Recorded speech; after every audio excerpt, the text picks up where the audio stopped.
বমি ভাবটা কমেছে? হ্যালো। বমি ভাবটা কমেছে? হ্যাঁ, অনেক আগের থেকে অনেকটাই কমেছে। অনেকটাই কমেছে। অনডেমার হ্যাঁ। খেতে হচ্ছে? হ্যাঁ। বমির যে ওষুধটা অ্যালোপ্যাথিতে দেওয়া হয়েছিল সেটা আর খাচ্ছ, না বন্ধ করে দিয়েছো আমাদেরটার সেটা পর? আমি অনেকদিন থেকেই খাই না এখন। আর খাও না? আগে আচ্ছা। থেকেই খাই না। আচ্ছা, এখন কমেছে তাই তো? আগের সপ্তাহে খেয়েছো ওষুধটা? হ্যাঁ, আগের থেকে অনেক কমেছে। Good morning. প্রথমেই বলে রাখি, প্রেগনেন্সির ফার্স্ট ট্রাইমেস্টারে নজিয়া ভমিটিং এটা ফিজিওলজিক্যাল ব্যাপার। প্রেগনেন্সি কোনো রোগ নয়, pregnancy is not a pathology, pregnancy হচ্ছে ফিজিওলজি। ঠিক আছে?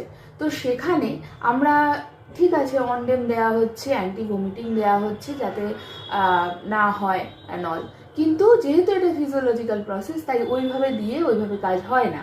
কোনো মেডিসিনই ফিজিওলজিক্যাল প্রসেসের বিরুদ্ধে দেওয়াটা ঠিক নয়। ঠিক আছে? আমাদের এখানে এই মানুষটার কনস্টিটিউশনাল ট্রিটমেন্ট যেহেতু হচ্ছিল, মানে আমাদের কাছেই ওনার কনসেপশনও হয়েছে, স্যারের কাছে মেডিসিন খেয়েই ওনার বাচ্চাটা এসেছে।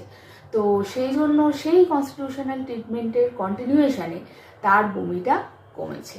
এই হচ্ছে ব্যাপার। বাই।